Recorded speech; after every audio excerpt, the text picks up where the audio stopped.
Hello dear students and welcome again in this video, and today we are going to learn about the division of rational numbers. As we have already studied the multiplication and addition of rational numbers, and now we are going to know about the division of rational numbers. So let's start. पहले तो हम लोग जानेंगे कि division, जैसे normally हम लोग जानते हैं कि डिवीज़न मतलब क्या होता है कि वह एडिशन के मल्टीप्लिकेशन के शॉर्ट फॉर्म को हम क्या कहते हैं, डिवीज़न कहते हैं। ठीक है, मल्टीप्लाई का जस्ट वाइस वर्सा यानी उल्टा क्या होता है, डिवीज़न होता है। जैसे कि एडिशन का जस्ट वाइस वर्सा क्या होता है, मल्टीप्लिकेशन, और मल्टीप्लिकेशन का वाइस वर्सा डिवीज़न। ठीक है, तो इस वीडियो में हम लोग डिवीज़न के बारे में बात करेंगे। जैसे कि यहाँ पर आप देख सकते हैं कि we also know that the division is inverse of multiplication, यानी मल्टीप्लिकेशन का जस्ट उल्टा क्या होता है, डिवीज़न होता है। अगर हम लोगों को जब किसी एक चीज़ का दाम पता है, ठीक है, कोई एक चीज़ का दाम 1 रुपया हो और वैसे वैसे पीसेस 5 खरीदने हैं उसके, या 3 पीसेस खरीदने हैं, सीधा हम लोग क्या करते हैं, जब एक यूनिट का दाम पता है कि 1 रुपया है तो 3 यूनिट कोई भी अगर सामान लेना है तो उसका कितना रुपया हो जाएगा, तो 1 × 3, यानी रुपये को हम 30 से मल्टीप्लाई करते हैं। इस कंडीशन में हम लोगों को क्या मिल जाता है, टोटल रुपया मिल जाता है कि वह उसका कॉस्ट कितना होगा। ठीक है, अब वहीं पर जब हमें पूरा रुपया पता रहता है कि 3 चीज़ हैं और उसका 3 रुपया है, ठीक है, पीसेस भी 3 हैं और रुपीज़ भी 3, तो इस कंडीशन में हम लोग क्या करते हैं, जस्ट डिवाइड कर देते हैं। इससे हम लोगों को 1 यूनिट का पता कॉस्ट चल जाता है। तो ये जस्ट उल्टा है, एक में मल्टीप्लाई कर रहे हैं, एक में डिवाइड कर रहे हैं। ठीक ना, तो आइए जानते हैं हम लोग डिवीज़न ऑफ रेशनल नंबर्स। कोई भी अगर रेशनल नंबर p/q है, अगर उसको डिवाइड किया जा रहा है r/s, एक वो भी रेशनल नंबर है, तो इस कंडीशन में हम लोग क्या करेंगे कि हम लोगों को पता है कि जब फ्रैक्शन के डिवाइड में जब प्रोसेस होता है तो ये वाला जो टर्म होता है r/s, उसका रेसिप्रोकल, यहाँ डिवाइड का चेंज हम लोग साइन कर लेते हैं, डिवाइड के बदला हम लोग मल्टीप्लिकेशन का साइन डालते हैं, और वहाँ r/s के बदले हम लोग s/r कर लेते हैं। ठीक है, तो यह हमारा एक डिवीज़न का रूल है। तो ये भी क्या है, यहाँ पर भी वही रूल बैठेगा, if p/q is divided by r/s then it is equal to p/q into s/r। ठीक है, तो यही सेम रूल यहाँ पर भी लागू होगा। तो मानकर चलिए 3/4 को अगर डिवाइड किया जाए 7/8 से, तो इस कंडीशन में क्या होगा, 3/4 इंटू 8 7। ठीक है, ये हो जाएगा, तो 4 1 जार 4, 4 2 जार 8, 3 2 जार 6/7, यही हमारा आंसर हो जाएगा। ठीक है, तो यहाँ पर आप लोग देख सकते हैं 6/7 हमारा आंसर हो गया। अगर बात करें, हम लोग एक चीज़ जानते हैं, 4th क्लास में हम लोगों ने पढ़ा था कि अगर डिवीज़न को चेक करना है तो हम लोग क्या करते हैं, डिविडेंड, ये फार्मूला यूज करते हैं, dividend is equal to divisor into quotient plus remainder, ये फार्मूला हम लोग यूज करते हैं ना। तो डिविडेंड इज इक्वल टू क्या होता है, डिवीज़र यानी जिससे भाग दे रहे हैं, कोसेंट यानी जितना टाइम में भाग लगा है, और कुछ अगर रिमाइंडर बच रहा है तो उसको जोड़ लेते हैं। सो हमारा अगर ये फार्मूला पर पुट हो जाता है तो ये जो होगा हमारा डिविडेंड वो एकदम सही होगा, यानी कि हमारा डिवाइड भी सही होगा, हमारा डिवाइड का जो आंसर होगा वो सही होगा। तो इसको करने के लिए यहाँ पर सेम प्रोसेस क्या दिया है, यहाँ पर हम लोगों ने क्या किया था, 3/4 को 7/8 से डिवाइड किया गया, यानी 3/4 क्या हो गया हमारा, डिविडेंड हो गया। डिविडेंड यानी जिसको डिवाइड किया जा रहा है। Here 3/4 is a rational number and 3/4 is divided by 7/8. So 7/8 is our divisor. ये क्या हुआ, डिवीज़र हो गया, ठीक है। और ये क्या हो गया, तो ये डिविडेंड हो गया।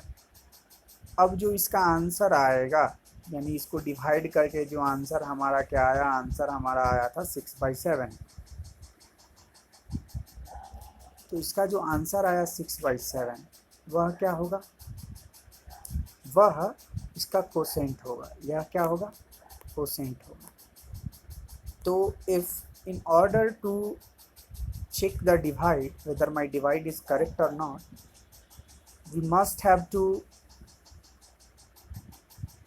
go through that formula, that is divisor into quotient।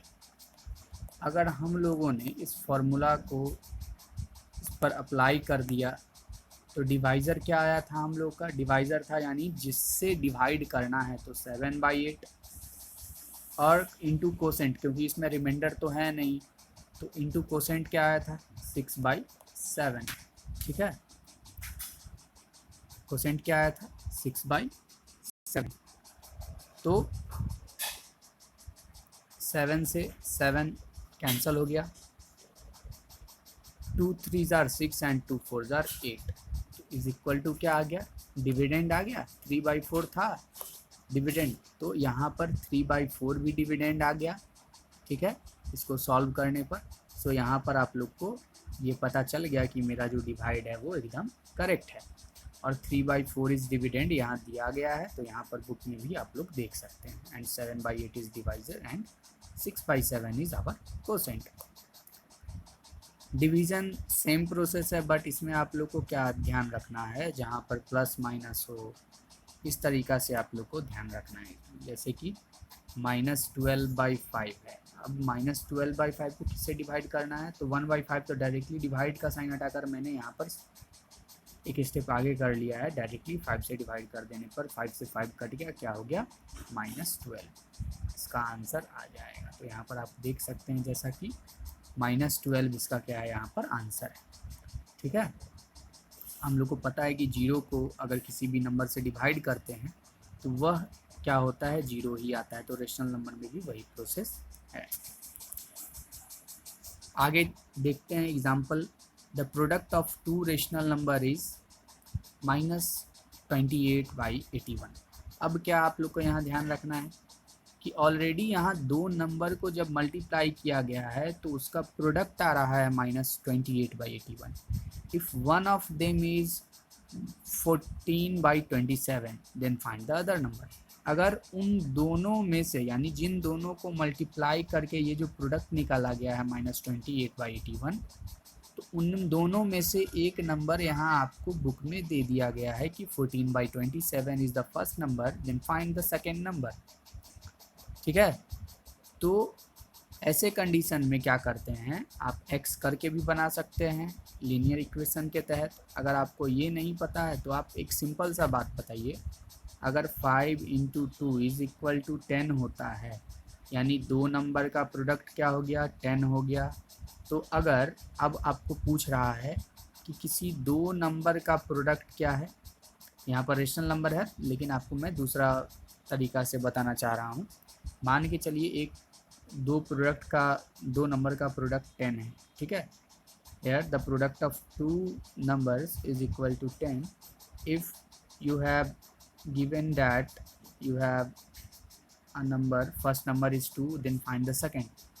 तो अगर आपके पास 2 पहला नंबर दिया गया है तो आपको सेकेंड नंबर जब बोलेगा फाइंड करने के लिए, तो इस कंडीशन में हम लोग डायरेक्टली क्या करेंगे, 2 से डिवाइड कर देंगे किसको, 10 को, तो ये दूसरा नंबर 5 आ जाएगा, क्योंकि 5 × 10, 5 × 2 इज इक्वल टू 10, या फिर 2 × 5 इज इक्वल टू 10। तो यहाँ पर दूसरा नंबर क्या आ गया हमारे पास, 5 आ गया।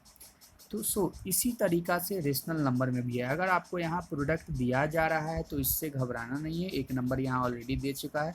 तो यहाँ पर डायरेक्टली क्या कर सकते हैं आप, इसको इससे डिवाइड कर सकते हैं, यानी इस नंबर को इस नंबर को आप इससे डिवाइड कर सकते हैं 14/27 से, -28/81 को डिवाइड कर सकते हैं। तो जो आंसर आएगा, जैसा कि यहाँ पर सॉल्व करने के बाद आंसर आ रहा है -2/3, तो यही आपका आंसर हो जाएगा। यानी कि अगर चेक करना है तो आप चेक करके देखिए, पहला नंबर था 14/27, अब इनको डिवाइड किया, मल्टीप्लाई कर दीजिए -2/3 से, यानी इन दोनों का प्रोडक्ट 28/81 आता है या नहीं, तो एकदम आएगा। 14 into -2 is equal to -28/27 into 3 is equal to 81। आ गया ना आंसर? तो यहाँ पर आपको पता चल गया, तो ये एकदम सही आंसर है। अब यहाँ पर दिया गया है, by what number should -15/28 be multiplied so that the product may be -5/7। यानी कि आपको प्रोडक्ट भी यहाँ दिया गया है और एक नंबर भी दिया गया है। तो सेम प्रोसेस करना है कि माइनस, कहने का यहाँ क्वेश्चन क्या पूछ रहा है कि -15/28 में किस नंबर को मल्टीप्लाई किया जाएगा, या आपस में इससे किस नंबर को मल्टीप्लाई किया जाएगा कि इन दोनों का उन दोनों का प्रोडक्ट क्या हो जाए, -5/7 हो जाए। तो ऐसे कंडीशन में हम क्या करते हैं, सेम सिंपल, क्योंकि प्रोडक्ट दिया गया है, एक नंबर दिया गया है, तो इसको या तो डिवाइड कर लीजिए, नहीं तो अगर x मान के बनाना है तो वो भी आप देख लीजिए। -15/28 है, मान के चलिए x कोई रेशनल नंबर है, ठीक ना, x कोई रेशनल नंबर है कुछ भी, यहाँ पर हम लोगों ने x रेशनल नंबर ले लिया। तो ये -15/28 और x कोई रेशनल नंबर है, इसको मल्टीप्लाई जब करते हैं तो आंसर आ जाता है -5/7। अब इसे हम लोग को सॉल्व करना है, तो सॉल्व कैसे करेंगे, तो -15/28 into x is equal to -5/7। x is equal to क्या हो गया, -5/7 इंटू, चूँकि यहाँ पर मल्टीप्लाई में है तो इधर आएगा तो डिवाइड में हो जाएगा, -28/15। 5 1 ज़ार 5, 5 3 ज़ार 13, 15, 7 1 ज़ार 7, 7 4 ज़ार 28। तो आंसर क्या आ गया हमारा, 4/3, ठीक ना। तो ये 4/3 आपका फाइनल आंसर हो जाएगा। यानी कि अगर आप इतना में 4/3 के साथ मल्टीप्लाई इसको कर देते हैं तो आपका आंसर -5/7 आपका प्रोडक्ट आ जाएगा, ठीक है। आगे दिया गया है एग्जाम्पल में, if x is equal to 3/5, x का वैल्यू 3/5 दिया गया है, y का वैल्यू 2/7 दिया गया है और z का वैल्यू -1/3 दिया गया है। तो वेरीफाई करना है कि x divided by y into z is not equal to x divided by y into z, ठीक है ना। इसको आप लोग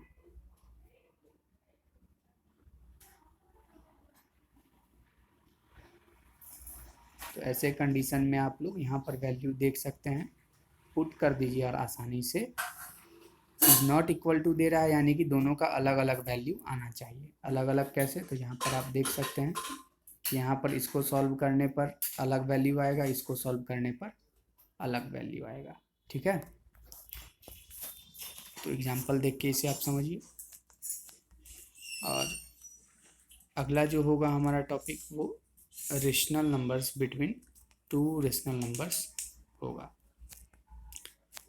ऐसे में इस सेक्शन में हम लोग यह जानेंगे कि किसी भी दो रेशनल नंबर के बीच में हम कितने भी रेशनल नंबर्स को कैसे निकाल सकते हैं। तो चलिए जानते हैं। जैसे कि एग्जाम्पल में दिया गया है, -2/5 एंड 3/5 के बीच में कोई भी रेशनल नंबर, दो रेशनल नंबर को निकालना है, ठीक है। अब यहाँ पर आप ध्यान दीजिए -2/5 है, यानी अगर नंबर लाइन ड्रॉ किया जाए और 0 यहाँ रख दिया जाए, -1/5 एंड -2/5 है यहाँ, ठीक है। और यहाँ पर हो गया 1 2 3, यानी कि 1/5, 2/5 एंड 3/5।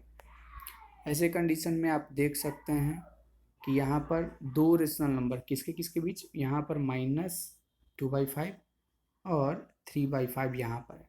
तो इसका कोई भी दो रेशनल नंबर, आप इन तीनों चारों में से कोई भी दो रेशनल नंबर लिख सकते हैं। तो -1/5 आप लिख सकते हैं और -2/5 आप लिख सकते हैं। तो यहाँ पर आप देख सकते हैं उसी तरीक़ा से किया गया है कि इसके बीच में -1/5 आ जाता है, 0 आ जाता है, 1/5, 2/5 इन दोनों के बीच में आ सकता है। तो यहाँ से कोई भी दो रेशनल नंबर आपको उठाकर लिख देना है, ठीक है। अगर बात किया जाए कि अगर इसको इक्विवेलेंट बना लेते हैं और ज़्यादा नंबर पूछ दे, 10 नंबर बाई चांस कह दे कि 10 नंबर बताइए कि -2/5 और 3/5 के बीच में 10 रेशनल नंबर हमें आप बतलाइए।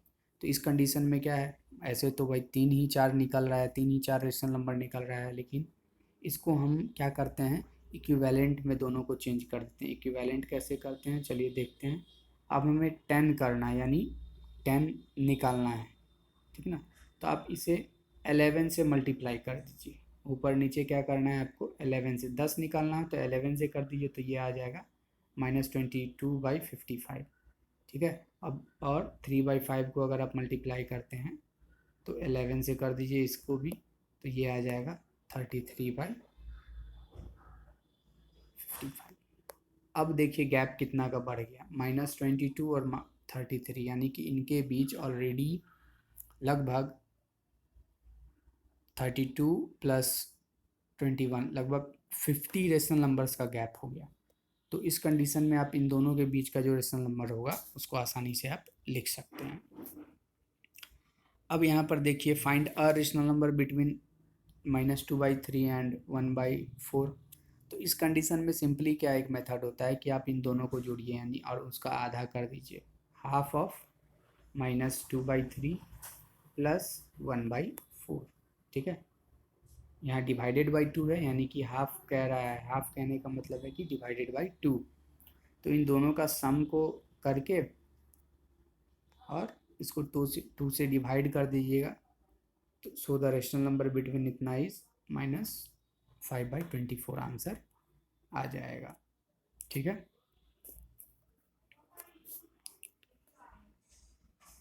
फाइंड अ रेशनल नंबर, ये भी अ रेशनल नंबर है तो सेम मेथड अपनाइएगा, दोनों का सम करके 2 से डिवाइड करने पर आसानी से आ जाएगा। अब यहाँ पर देखते हैं 10 रेशनल नंबर। 10 रेशनल नंबर वो भी -3 और 11 और 8 और 11 के बीच में। तो आप देख सकते हैं यहाँ पर कितने रेशनल नंबर हैं इनके बीच, 10 रेशनल नंबर होंगे तो ठीक है, नहीं तो हम इनको बढ़ाकर इक्विवेलेंट करके बढ़ा के लाइक टर्म में चेंज करके फिर हम लोग जानेंगे। देखते हैं -3 और 8 के बीच में कितना नंबर आ जाता है, 1 2 3 4 5 6 7 8 9 10। ऑलरेडी 10 नंबर है, सो हम लोग को इसमें कोई भी चेंजिंग का ज़रूरत नहीं पड़ेगा। सीधे आप लिख सकते हैं कि -2/11 -1/11 0 1/11 इस तरीके से आप करके लिख सकते हैं, ठीक है। आप इससे रिलेटेड एक्सरसाइज 4.7 और 4.8 बनाएं, और अगर कोई भी प्रॉब्लम हो तो मेरे व्हाट्सएप नंबर पर डायरेक्ट मुझे मैसेज करें। आशा है आपको समझ में आ रहा होगा। अगर नहीं आया है ये सेक्शन समझ में, तो आप वीडियो को दोबारा वॉच करें, आपको समझ में ज़रूर आ जाएगा। By the way, thanks for watching the video.